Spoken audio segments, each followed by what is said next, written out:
جہاد قرار دیا تھا، آج اپنی اور اپنی حکومت کی کرپشن کو چھپانے کے لیے نیب آرڈیننس کے ذریعے نیب کے قانون کو تبدیل کر کے اپنی کرپشن پہ پردہ ڈالا ہے، اس کو کسی قسم کے احتساب سے بچانے کی کوشش کی ہے۔ لیکن ہم اس نیب کے قانون کو عدالت میں چیلنج کریں گے اور پارلیمنٹ کے مشترکہ اجلاس میں بھی اپوزیشن مل کر اس کی مخالفت کرے گی۔ یہ نیب کا ترمیمی قانون آئین اور قانون کے خلاف ہے۔ اس کا مقصد یہ ہے کہ نیب کو وزیر اعظم کے دفتر کا ذیلی ادارہ بنا دیا جائے، جہاں پہ چیئرمین نیب وزیر اعظم کی خوشی، وزیر اعظم کی منشا پہ کام کرے، اور جب وزیر اعظم اس سے ناخوش ہو اسے کان سے پکڑ کے باہر کر دے۔ نیب آج ایک ملک کے اندر ڈرامہ بن چکا ہے۔ چیئرمین نیب نے قوم کو بتایا کہ نیب نے 821 ارب روپے کی وصولیاں کی ہیں۔ وزارت خزانہ نے بتلایا کہ آج تک صرف 6.5 ارب روپے خزانے میں نیب کی طرف سے جمع ہوئے ہیں، جبکہ پچھلے 3 سالوں میں نیب نے 5.5 ارب روپے کی سپلیمنٹری گرانٹ حاصل کی ہے حکومت پاکستان سے۔ یہ ایک لطیفہ ہے کہ ایک طرف آپ کہہ رہے ہیں کہ 850 ارب روپے ہم نے کمائے ہیں، پچھلے 3 سالوں میں 5.5 ارب روپے کی سپلیمنٹری گرانٹ لے رہے ہیں، اور وزارت خزانہ کہہ رہی ہے کہ صرف 6.5 ارب روپے جمع کرائے ہیں، جس کا مطلب یہ ہے کہ ان ریئل ٹرمز نیب نے صرف پچھلے چند سالوں میں 1 ارب روپیہ جمع کرایا ہے، چونکہ 6.5 ارب اگر جمع کرائے 5.5 ارب روپے سپلیمنٹری گرانٹ میں لے لیے۔ تو یہ جو 821 ارب روپے کا دعویٰ ہے، یہ پیسہ کس کی جیب میں گیا؟ قوم پوچھنا چاہتی ہے کہ نیب کی اس کرپشن کی تحقیقات کون کرے گا کہ 821 ارب روپیہ جو قوم کو سنایا جاتا رہا وہ کہاں گیا ہے، کس کی جیب میں گیا ہے، چونکہ حکومت پاکستان کے خزانے میں وہ نہیں آیا ہے۔ اسی طرح حضرت مولانا مفتی عمران احمد نیازی، جو بڑے اپنے وقت کے ایمانداری کے ولی ہیں، وہ فرمایا کرتے تھے کہ سالانہ 3,000 ارب روپیہ حکومت کرپشن کر رہی ہے۔ یہ ان کے بیانات موجود ہیں۔ تو 2018 کے بعد تو ان بڑے ایماندار مفتی صاحب کی حکومت آئی ہوئی ہے، تو وہ 3,000 ارب کی کرپشن تو نہیں ہو رہی۔ تو 3 سالوں میں وہ 9,000 ارب روپیہ جو بچا ہے کرپشن سے، وہ کس کی جیب میں گیا ہے؟ چونکہ نہ وہ ایف بی آر کے ٹیکسوں میں شامل ہوا ہے، نہ وہ اسٹیٹ بینک کے ریونیو میں آیا ہے، نہ کہیں وزارت خزانہ نے اس کے بارے میں کوئی بچت کی تصدیق کی ہے کہ اتنے ہمارے وسائل بڑھ گئے ہیں چونکہ 3,000 ارب روپے کی سالانہ کرپشن بند ہو گئی ہے۔ تو عمران نیازی صاحب سے میں سوال پوچھتا ہوں کہ جو یہ الزام لگاتے تھے کہ حکومت سالانہ 3,000 ارب روپے کی کرپشن کر رہی ہے، ان کے 3 سالوں میں وہ 9,000 ارب روپیہ کدھر گیا ہے؟ وہ کس کھاتے میں گیا ہے؟ یا وہ 9,000 ارب روپیہ 18,000 یا 21,000 ارب ہو گیا ہے؟ میں یہ سوال بھی کرنا چاہتا ہوں، اور میں پی ٹی آئی کے ہر اس شخص سے یہ سوال کرنا چاہتا ہوں جو عمران خان کی ایمانداری کی قسمیں کھاتا ہے کہ جناب مسٹر کلین سے ہمیں ان تحفوں کی تفصیل لے دیں جو انہوں نے غیر ملکی دوروں میں غیر ملکی سربراہان یا غیر ملکی پاکستان کے دوست ممالک کے عہدیداروں سے وصول کیا ہے۔ آج تک کیوں نہیں ان تحفوں کی تفصیلات قوم کو بتائی جا رہی ہیں؟ توشہ خانہ کیس میں کیوں حکومت چھپ رہی ہے؟ کیوں عمران خان صاحب نہیں بتاتے کہ مجھے فلاں فلاں نے فلاں فلاں تحفہ دیا ہے، بلکہ پوچھنے والے نے تو یہ بھی نہیں پوچھا کہ کس نے آپ کو کیا تحفہ دیا ہے۔ پوچھنے والے نے تو صرف یہ پوچھا ہے کہ ان تحفوں کی تفصیل بتا دیں جو آپ کو بیرون ملک سے وصول ہوئے، یہ بتائے بغیر کہ کس نے دیے ہیں وہ بھی بتانے سے قاصر ہیں۔ الٹا جس نے یہ سوال کیا ہے اس صحافی کو آپ کی ایجنسیاں تنگ کر رہی ہیں۔ جو ابرار خالد صحافی ہیں ان کو آپ ہراساں کر رہے ہیں کہ آپ نے یہ سوال کیوں کیا، اس کو واپس لیں۔ تو اگر یہ آپ کی شفافیت ہے کہ جس کے اوپر آپ کی حکومت چل رہی ہے، تو پھر صاف ظاہر ہے کہ آپ نے گھپلا کیا ہے غیر ملکی تحفوں کے اندر۔ اگر آپ نے گھپلا نہیں کیا ہے تو آپ ان کی تفصیل کیوں نہیں بتاتے؟ تو پی ٹی آئی کے وہ لوگ جو عمران خان کی دیانتداری کی قسمیں کھاتے ہیں، میں ان سے اپیل کرنا چاہتا ہوں کہ خدارا اپنے ایماندار لیڈر سے غیر ملکی تحفوں کی تفصیلات معلوم کر دیں۔ خدارا ایک سوال کا جواب مجھے اپنے ایماندار لیڈر سے دے دیں کہ وہ مجھ سے کم انکم ٹیکس دیتا ہے اور مجھ سے 1000 گنا زیادہ شاہانہ طرز زندگی کیسے گزارتا ہے، 300 کنال کے محل کا خرچہ کیسے پورا کرتا ہے، اس کی کیا ذرائع آمدنی ہے۔ ایک ایسا شخص جس کی ریکارڈ پہ کوئی ذرائع آمدنی نہیں ہے، وہ انکم ٹیکس بھی مجھ سے کم دیتا ہے، وہ اتنا شاہانہ زندگی کیسے گزارتا ہے جس میں اس کے 300 کنال کے محل کے اخراجات شامل ہیں۔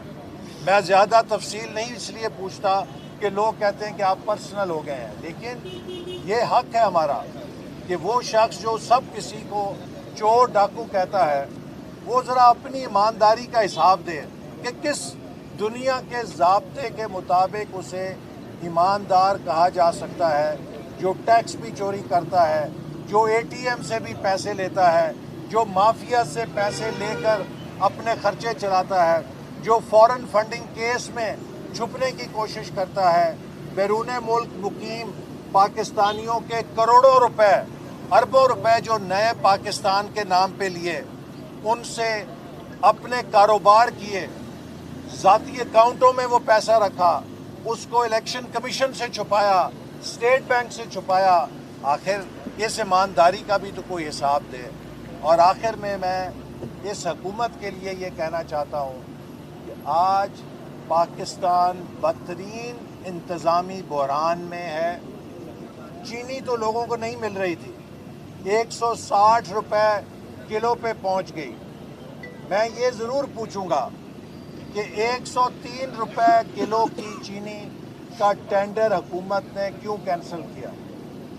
وہ چینی کی درآمد کا ٹینڈر جو 103 روپے کلو کا تھا، اسے کس کے کہنے پہ کینسل کر کے چینی کو 160 روپے جانے کی اجازت دی گئی؟ یہ اربوں روپے کس نے کمائے ہیں اور کیوں کر کمائے ہیں؟ حکومت کہاں تھی؟ چلیے چینی چھوڑ دیں، پنجاب کے سٹاک سے 3 کروڑ ادویات بخار کی کیسے غائب ہو گئی؟ آج لاہور میں ڈینگی لوگوں پہ وار کر رہا ہے اور بخار سے بچنے کی پیراسیٹامول اور پیناڈول بھی لاہور سے غائب ہو چکی ہے۔ پاکستان نے 72 سال میں یہ بحران نہیں دیکھا تھا کہ اس ملک میں پیناڈول اور پیراسیٹامول کی گولی بھی لوگوں کو بخار کے لیے نہ مل سکے۔ یہ کارکردگی ہے عمران نیازی کی۔ لوگ مہنگائی کے ہاتھوں کچلے گئے ہیں۔ اس مہنگائی کی ذمہ دار نہ پچھلی حکومت ہے نہ کوئی اور ہے، صرف عمران خان کی حکومت کی معاشی پالیسیاں ہیں جنہوں نے 50% ڈیویلیویشن کر کے پیٹرول مہنگا کیا، ڈیزل مہنگا کیا اور ہر امپورٹ ہونے والی چیز مہنگی کر دی ہے۔ آج یہی اس کا نتیجہ ہے کہ پاکستان میں بدترین مہنگائی کی لہر ہے۔ پچھلے 3 سالوں میں پاکستان کی زراعت تباہ کر دی ہے۔ 3 سال پہلے اپوزیشن جب مسلم لیگ نون حکومت میں تھی